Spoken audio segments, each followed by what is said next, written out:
Yeah, that would have been good. Not recording.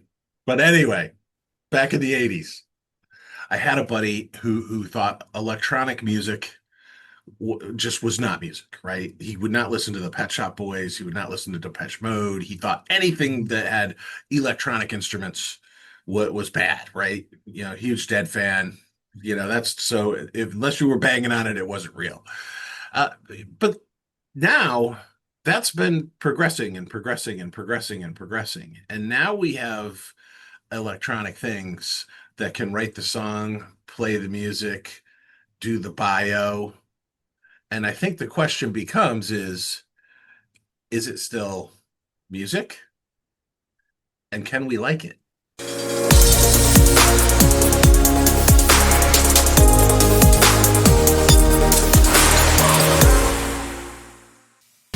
Dust on the wind. The band you're listening to Boots on the ground. is very popular. Smoke in the sky. This is their photo on all their socials. It is a true overnight success story. Are you sure we're not real? Now here we are with machines copying people's voices. Rick Beato is AI. sure. And now they've admitted that it's AI. They changed their bio on Spotify. But still, they have 1.5 million followers. Why are they a verified artist when they're not even human? That's one of those things. He's the popular YouTuber who's testified before Congress about the impact of AI and has gained millions of followers himself by talking to Sting and others, breaking down songs. We're sitting in this beautiful studio here, but everything in the studio can be emulated in how many seconds? It's probably about 2.5 minutes. From the beginning to the end. I'm pretty sure it was used that this program called SUNO. Okay, that's something we have to see. Here's my prompt. Create a square avatar of a fictitious female alternative / indie singer and a name for her. Wow, Sadie Winters. Sadie Winters, okay. The song is about walking away from someone who never really saw her worth. It's just going to create the song lyrics. Wait, how many seconds was that? That was like about 4 seconds. Oh my God. Did you even read any of these, or you don't care? I don't care. Put my lyrics in. The lyrics that happen in 4 seconds. Yes. And then hit create. Let's listen. This is the world premiere. I was paper, you were scissors, cut me out. She's a good singer. Good singer. I don't know, Trevor. I don't know how to think about this anymore. Man, I know. Uh, there are a whole lot of an AI song. I think it was Monet something is now on the Billboard charts. Right. That's unbelievable to think about, isn't it? Yeah, how are we supposed to think about this? I mean, I because honestly, you listen to the beginning of that Velvet Sundown or whatever their name was, that song, and that sounds like a pretty good tune. Yeah, no, you're absolutely right. You're absolutely right. Sorry, you go, because no. I mean, it all seems so authentic. And you know what? At the end of the day, though, I guess for some people, and we'll talk about this more, really unpack it. If it sounds good and it's catchy, then people like it, right? So, yeah, this opens up a whole nother level of ethics and dialogue related to this. Is it real? Is it not? There's a lot here. Well, so I guess we can start with the basic questions, right? Mhm. Because that's the basic question. Do listeners care if something isn't real if it sounds good? Okay, obviously, one of these songs is the Billboard charts, so there's enough people that don't care. That don't care. Right. Yeah. You know, And I think you and I were talking about this earlier too. I mean, there's also another, kind of idea out there that if artists are up on stage and they're miming along to pre-recorded tracks, is that live music? Is it, or are you cheating the audience? And some people really are against it and some people just don't care. Yeah, well, and I suppose there's context to that too. Like Eddie Trunk, we were talking about this the other day. Yeah, Eddie Trunk, popular. He used to be an A&R guy. and now he's a podcaster. He has a show on Sirius XM, and he rails against he primarily talks about metal and heavy metal, but he rails against bands that use backing tracks. Yeah. He's like, no, that's wrong, and I get it, right? If you're going to if you're going to see Def Leppard, Motley Crue, AC/DC, play the songs, right? We're actually not looking for it to sound like the album. We want it to be the live experience. Yeah. But I also, being in live events, right? I do corporate events, not concerts, but there's a lot of the similarities. And you used to work in concerts. Mhm. Um, when Pink is strapped into that thing and she's flying around the arena, no, I can't expect her to sing. Right. Right, right, right. But like I went and saw Katy Perry in LA not too long ago, a few years ago. And yeah, she was doing a lot of that acrobatic stuff and they were playing a backing track. Okay, I get it. Right. Because you Yeah. can't sing while you're doing that. And I expected it. Well, yeah, think about the Super Bowl. Technically, they can't have an artist play live at the Super Bowl because they can't get the equipment set up fast enough, during the halftime to be Running able power to, alone. right. You just can't do it. Right. So I think certainly there's the technical pieces of that that limit it, which is completely understandable. But then if you think about it, though, what about an older artist who doesn't have the vocal range that they used to, and they're up there, miming along to a song? Is that okay? Well, so I don't know. Right. I went and saw Roger Daltrey at Ravinia here in Chicago a couple of years ago. And he told the audience, he was like, guys, I can't hit the notes anymore, so you've got to do those parts for me. And Right. and the crowd did. And you know what? It made for an amazing night. Right. But And that's the difference, though. The crowd sang the song, yeah. right? Not like a recording of him from 1971 that they're piping in, Yeah. from the back, from backstage or something, right? That's a little different. Is that a cheat? I I, don't know. well, I think it is. Right. And I think it think is. and Yeah. I think it Maybe is. not. And I think that the artists who don't hide it still have 100% respect from me, right? Because you didn't hide it. You're telling me, you're saying, hey, I can't do this anymore, so this is how I do this. Great. Right. When you look at Ashley Simpson, was that her name on Yeah. Yeah. Saturday Jessica Night Live? Simpson's sister. Yeah. Yeah. Saturday Night Live. Mhm. I felt bad for her in that respect that the wrong song got cued in, but Mhm. it's Saturday Night Live. You don't have to use. In No. fact, if you go on SNL and you don't sound perfect, even better.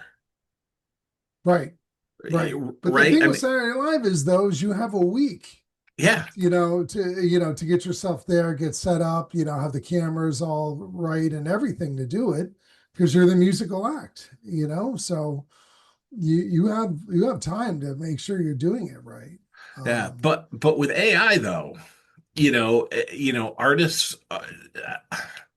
So this is such a weird conversation, right? Where do you go, right? How does AI compare to past disruptors, which is what we're talking about? Auto tune, drum machines. I think I think this is very different, and in the same sentence, it's not different at all. right. Right? I think if an artist is using AI as part of their creative process, who am I? Just like my friend who thought drum machines and synthesizers weren't real music, and they are, right? We all know that. You know, if they're using AI, as part of I don't know, their process to writing their own songs and their own music and things like that, sure, then it's just another tool. It's another tool, much like a rap artist Yeah, would using use samples. samples of songs and yeah, I mean you take multiple samples and you mash them together and you get a new song, you Yeah, know if you're an artist and you need something to connect two parts of a song. Let's say you're doing a rap song, right? But you can't find the perfect sample. Okay, now you can just create it. Right. right? You can go Right. in and there's your perfect little piece, and now you've created, the next multi-platinum Grammy winning song. And I think that that's fine. I think where it gets a little weird is like the artists that they were talked about in that CBS News clip, where everything from concept all the way to completion is AI.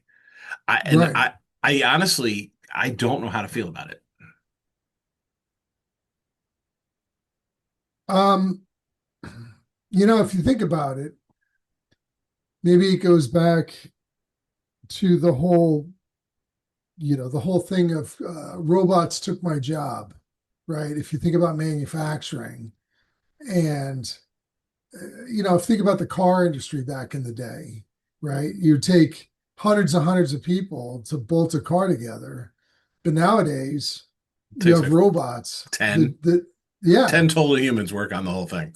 that's exactly it, right? So is that is this with music kind of a extension of that, right? And then if that's the case, then you have a lot of the same issues you have with robots building cars where people lose their job or they have to, at best get reskilled.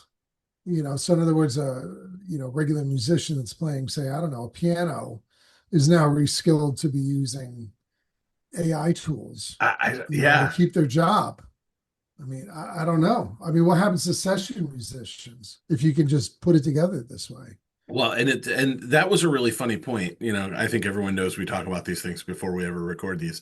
And that was a point I hadn't really thought about, and you made it so crystal clear to me when I was like, oh, real artists, they're going to keep going and then you were like, well, what about session musicians? And I'm like, oh shit, Yeah. right? Well, think Because about software developers, right? yeah, If AI is creating software code now, do you need software developers anymore? no, actually, Right. I That's I it. So what happens to those people? I Right. needed some CSS done on a website for an event website we were working on. And normally I would write to my person and she would write some CSS. And I was in a hurry. So I just put it into ChatGPT and it actually did it, Right.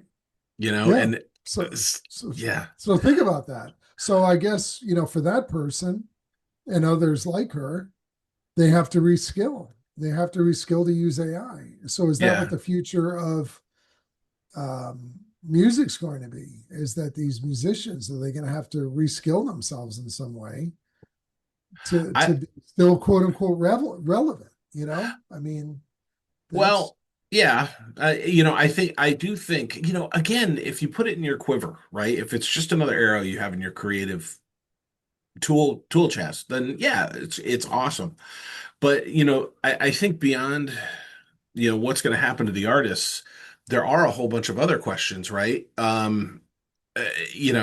Like prime example is what's going on with Drake and The Weeknd. There was an AI thing, and now Universal Music is suing, or is being sued, or is suing over someone who they used AI to create a Drake and Weeknd track, right? right. Who owns that, right? Does Drake and The Weeknd own it? Does Universal Music own it? Does the person who wrote the AI program own it? Does the person who had the prompt, who owns this shit? Because you can't copyright anything unless it was created by a human. It cannot be copyrighted except in the United States, or Well, in the United States. yeah, So but here's how I think about that. If you were to take, think about just copyright in general. So let's say you took a picture of the Beatles and you put it on your album cover for your own stuff, right? With their picture on there. And you would get sued, right? Because you use right, their likeness, right? So it's here, if you're using somebody's image or a facsimile thereof of their voice, I think that skirts right on the line of being a copyright infringement. yeah. Because if you can listen to something and say that sounds exactly like Drake, you know, I think you might have a case there. Yeah, I mean, who was it that got sued? Remember John Fogerty from Oh, Creedence Clearwater Revival? He he got got sued for sued by sounding like himself that by that his old record company. that, You that know, yeah, he got sued by the record company that owned Creedence's songs because his new solo music sounded too much like Creedence Revival. right? Exactly. So he sounded like himself from before, and he got sued.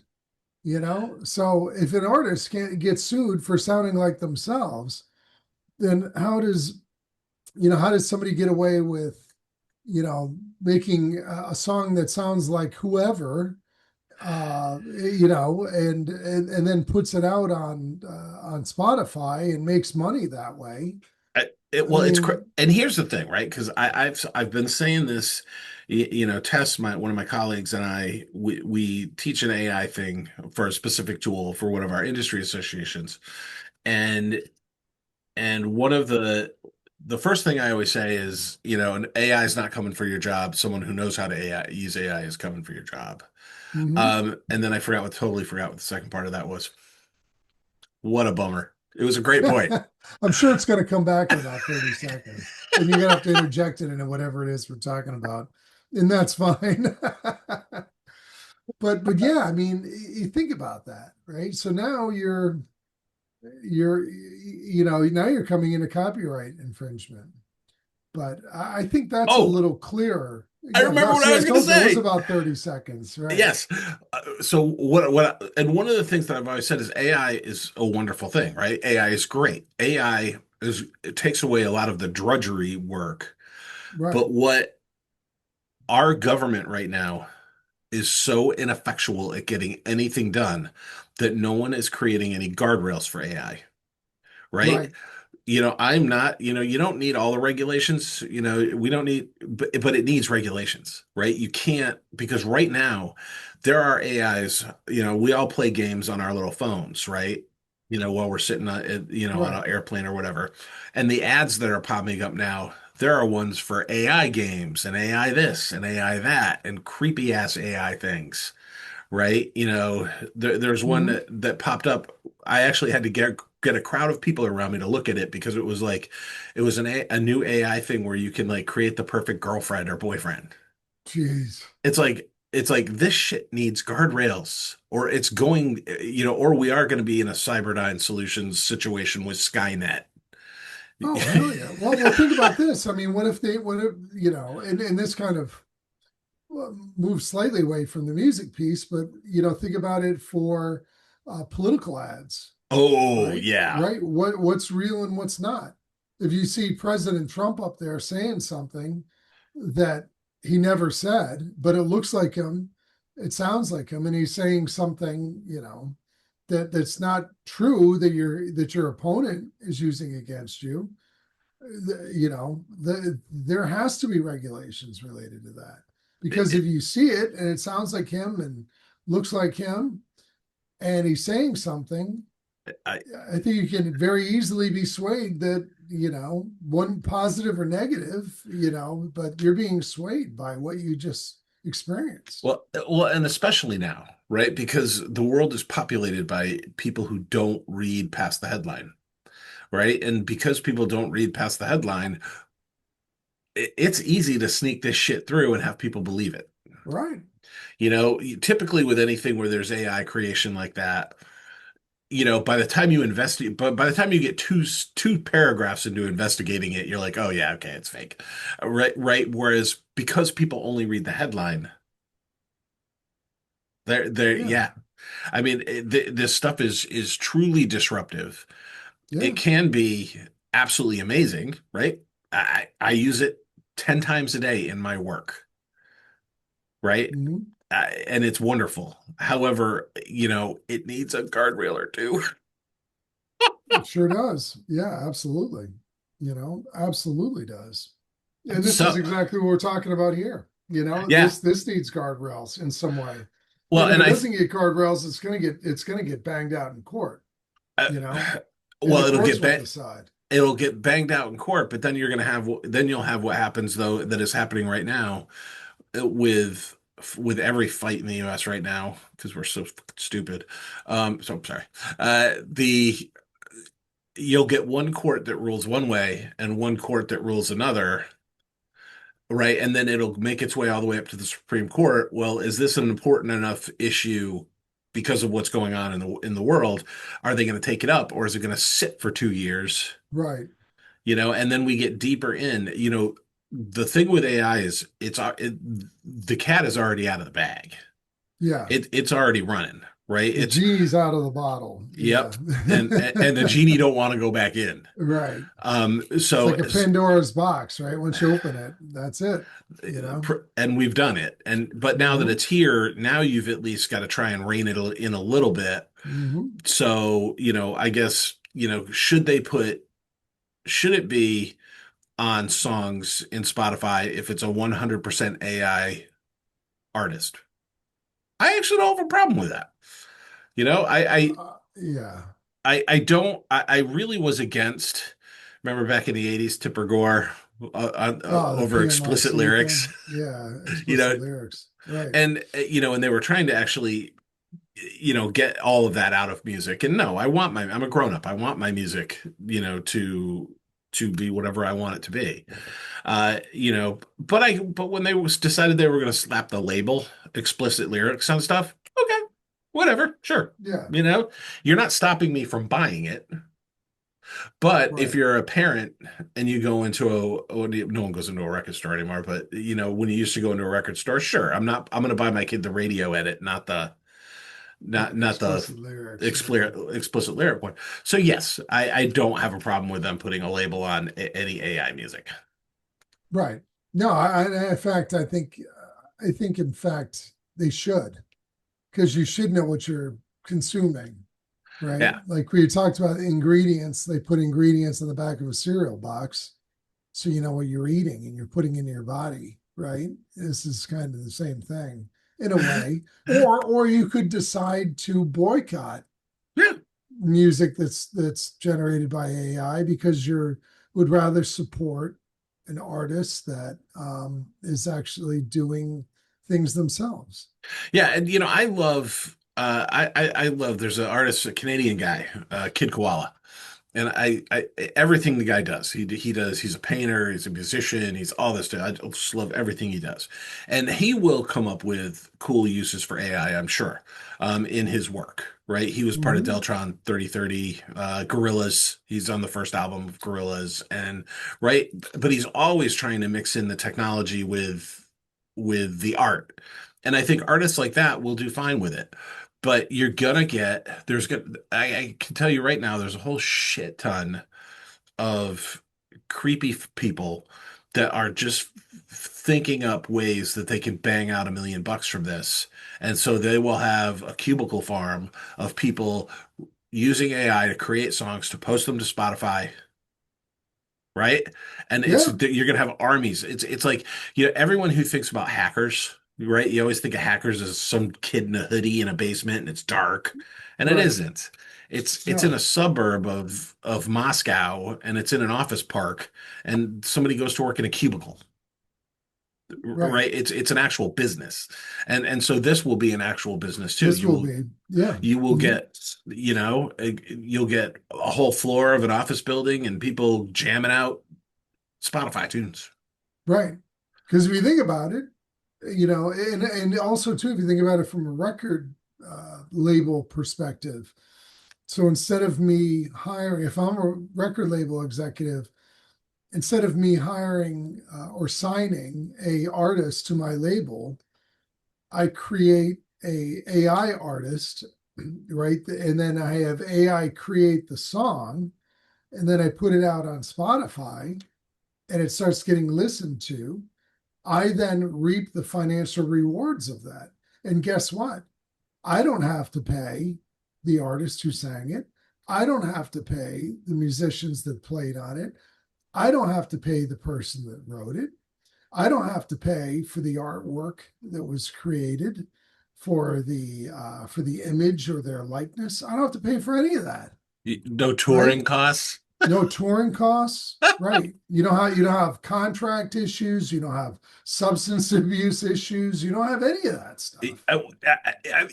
No Teamsters, right? Because they're unloading the trucks. No, Yeah. No, I mean, and you could come in and do a live show with some sort of hologram image of this entertainer singing and dancing on the stage. And if you don't care about that stuff because you don't care about pre-recorded music that somebody's miming to, then you're probably not going to care about this. So then you can go and watch the hologram, and now they're making money from you going to the concert and watching the hologram. And they don't have any out of, the pocket costs outside of paying somebody to, play the song and, pump it through the speakers. Somebody hit play on You know that. what I'm saying? I mean, that's, or, have some lights shining around. I mean, outside of that, that's it, Yeah, it's a slip. So how good is it? So let's hop in and let's actually have SUNO. That is the big scary one everyone's afraid of. Let's Mhm. go ahead and generate some lyrics and see how actually good they are. Yeah. So, okay. So we're going to look at SUNO, the application. Yep. Now, and to let everyone know, Trevor and I didn't even, all we did was create the account. We actually haven't done anything. So we have no idea how good or bad this is going to be. Right. So I am And going it's to. free, by the way, to create an account if you want to go out and make your own song and lyrics. So we wrote this. We need a theme song for our podcast. And then what's next to it? My name is Keith Johnson. I'm starting a podcast. That's just from isn't that from like our site? Yep, this is here? what we use. Oh, we only have 200 characters to prompt for lyrics.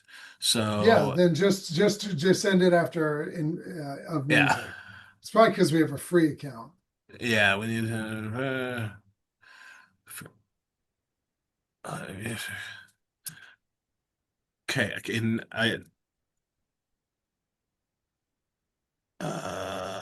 rock.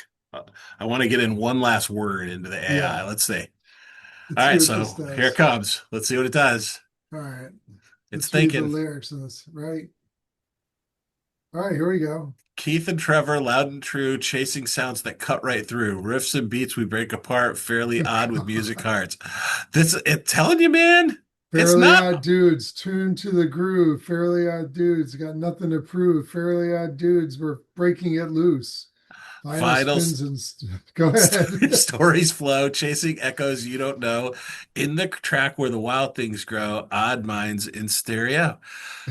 Okay, it's not bad. No, It's not for bad. what was that? Like 10 seconds worth of work?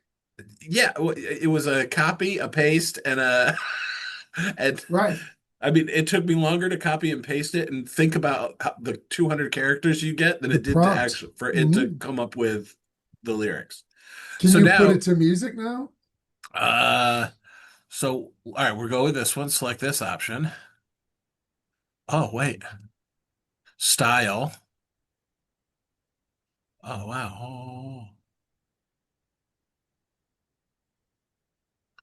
Let's There's see. rock. Let's go with we don't want surf rock. We don't want EDM. No. So it's allowing us to pick out whatever what type of music we want. Chill Yep. out, synth Heavy, alternative hip hop. Hip hop. Let's go back. Let's do rock. All right. Okay. Here it comes. Here comes our song. It's giving us what? Looks like 4 different versions of it. Yep. Okay, now I got to check on the sharing here and make sure that. All right, sharing sound is allowed.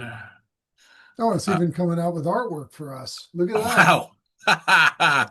All right, so let's give it a go. All right.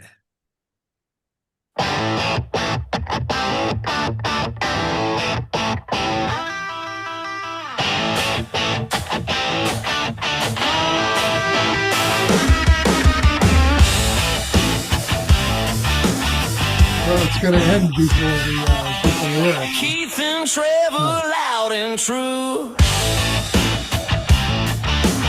Chasing sound. Okay, I gotta tell you, that is actually not bad, man. It's not bad. So, all right, that really wasn't bad. No. Well, and But how long did that take us? Literally two less minutes. all I in. mean, all in, probably about 2 minutes. Yep. All in, all about 2 minutes. Now, you So tell me, how is that not going to disrupt the music industry? it's going to disrupt the music Right. industry. That's right. Mhm. But I guess, wow. If you look at a guy like Barry Manilow, Mhm. Barry Manilow, most people don't know, has written most of the jingles for all of the big brands. He wrote the State Farm jingle. He Mhm. wrote shoot, I can't think of, but a lot of them throughout the 70s and 80s. I think jingle writers are gone, Jingle writers are gone. Yep. right? Because that actually is an acceptable, but also it has now leveled the playing field, right? Because your mom and pop store, right? Like here in Chicago, we have Empire. 1-888-2300 Mhm. Empire, right? Right. Empire Now they're Carpet. nationwide, Yeah. but they still, Right. here, everyone in Chicago knows that phone number. But they can afford to do that. I think what's going to happen now is you'll get a lot of mop. What happened? It just started playing again. It did? I can't hear it. Yeah, no, I wasn't sharing, but all of a sudden it was Yeah. loud in my ears. Um, so I think jingle writers are Yeah, they're their gone. writings on the wall for them. Uh, Mhm. but they've got to come up with something because again, this is going to completely erase. I don't know. I don't know what it means. I can't tell you. It is not going to be No, good. no. But I it mean, is going to like be you said, it good. levels the playing field. If you're just starting Yeah. out and you want your own jingle, right, for your business, throw it in there. You're You, done, you right? know, it's a lot like radiation.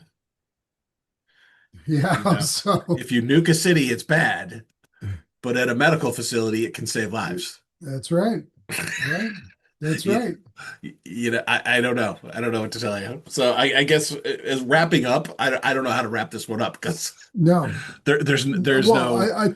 I think everybody's saying the same thing. And I work in IT now, and we're kind of the same way. Like the company that I work for, and I work very closely with the CEO. It's like we're changing our offerings Yeah. because of what our company offers, some of which can now be handled by AI, right? So we have to switch up what we do. And a lot of what we're doing is helping companies go through their AI transformation, and begin to bring in AI tools. But what we're doing is helping them ensure that what they're bringing in and what's being created by AI is in fact true. Yeah. Like if you have some analysis done by AI, is that in fact correct? Or if you have it write software code, is that software code going to work? Or is it going to give you weird defects, Outcomes. Yeah. right? Or weird outcomes, so that's part of how we had to change our company. Well, So and I it's think so we're going to see that just across the board. and it's amazing how many people don't check their AI's work. No, Like no. I put some stuff in there. We have it. It's nice to create travel manifests, right? You dump people email like their PDFs of like their flight information. You just dump it into Mhm. ChatGPT and it puts it in a nice travel manifest. That used to be done by hand. Right. They used to be done by However, a travel person, uh, whose job doesn't exist anymore, or however, not going to exist. Yeah. it's not always. It sometimes picks the wrong fields. And so you'll Hmm. be in there and it says the person, arrival time is like, their actual arrival time is like 1 and it puts in some random ass shit like 11:59, right? So you do Right. have to go back and check its work. You have to go back. Right. Yeah. So that's what I mean. The people that used to type that all up by hand can now use AI to do it.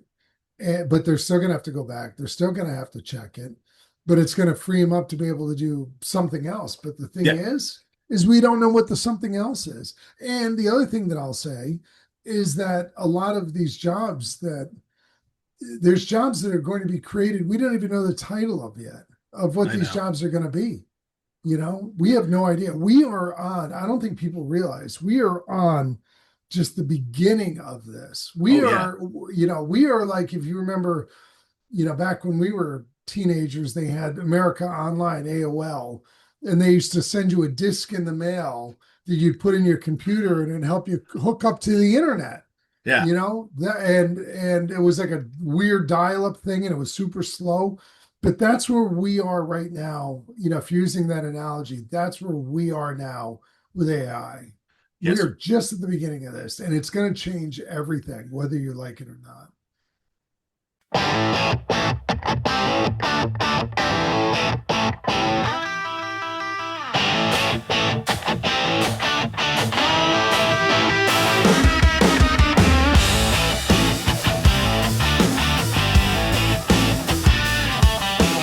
Keith and Trevor, loud and true.